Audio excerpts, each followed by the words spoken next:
तुमच्यापैकी बऱ्याच स्त्रियांनी UTI या आजाराविषयी ऐकला असाल किंबहुना सफरही केला असेल।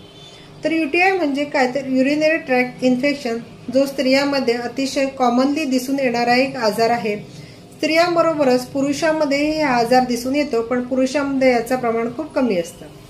तर UTI म्हणजे काय तर युरिनरी ट्रॅक्ट इन्फेक्शन, याची लक्षणं आपल्या शरीरावर काय दिसतात आणि त्याचबरोबर मी तुम्हाला असे एक प्रथमोपचार सांगणार आहे, जो तुम्ही घरच्या घरी 2 दिवस करून बघितला तर तुमचा हे जो प्रॉब्लेम आहे तो पूर्णपणे कमी होऊ शकतो।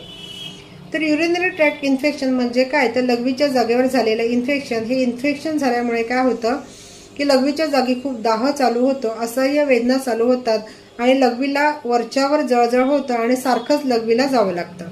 बऱ्याच वेळा इन्फेक्शन वाढतं तेव्हा काय होतं की लघवीमध्ये रक्त पण मिक्स झालेलं दिसतं आणि जर तुम्ही खूप दिवस हा आजार अंगावर काढत असेल तर हे इन्फेक्शन किडनीपर्यंत पोहोचून किडनी डॅमेज होण्याचे चान्सेस असतात। जेव्हा तुम्ही UTI मधून सफर करता किंवा ही लक्षणं तुम्हाला चालू होतात तेव्हा तुम्ही काय करणं गरजेचं आहे की अर्धा ग्लास अर्धा चमचा जो खाण्याचा सोडा मिळतो, हा अर्धा चमचा खाण्याचा सोडा अर्धा ग्लास पाण्यामध्ये मी चांगला मिक्स करून सकाळी तुम्ही हे प्यायचं आहे। असं तुम्ही 2 दिवस करून बघणं गरजेचं आहे।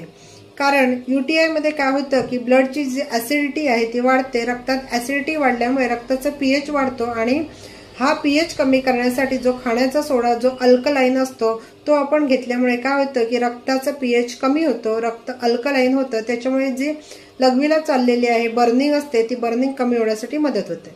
पण हा झाला प्रथम उपचार, म्हणजेच काय तर फक्त जेव्हा लक्षणं जाणवतात तेव्हा तुम्ही फक्त 2 दिवस हा उपाय करणं गरजेचं असतं आणि 2 दिवस हा उपाय करूनही जर तुम्हाला हा प्रॉब्लेम कमी होत नसेल तर तज्ञांचा सल्ला घेणं खूप गरजेचं आहे। एखाद्या व्यक्तीमध्ये आम्ही बऱ्याच वेळा बघतो की हा क्रॉनिक प्रॉब्लेम झालेला असतो, वरच्यावर लघवीचे इन्फेक्शन होत असतं, इव्हन त्यांच्या रक्तामधून लघवी पण जात असतं। अशा वेळी जर तुम्ही रक्ताची टेस्ट केला, त्याचबरोबर युरिनची टेस्ट केला, युरिनचं जर कल्चर केला तर समजतं की तुमच्या युरिनमध्ये कुठच्या बॅक्टेरियाची ग्रोथ जास्त प्रमाणावर होत आहे। अशा इन्फेक्शनसाठी होमिओपॅथीमध्ये अतिशय उत्तम औषध आहे। त्यामुळे जर ह्या आजारामधून वरच्यावर सफर करत असाल तर तज्ञ डॉक्टरांच्या सल्ल्याखाली होमिओपॅथी औषध घेणं खूप गरजेचं आहे की ज्याच्यामुळे तुमचं हे वरच्यावर इन्फेक्शन होत असेल ते पूर्णपणे कमी होतं। वरच्यावर हा आजार होत असेल तर परत हा आजार होत नाही, मुळासकट शरीरातून काढला जातो। यासाठी आणि तुम्ही प्रिकॉशन्स घेणं गरजेचं आहे, म्हणजे काय तुम्ही भरपूर प्रमाणावर पाणी प्या, मोठ्या प्रमाणावर पाणी प्या, तळलेले तेलकट पदार्थ आहारामध्ये कमी करा।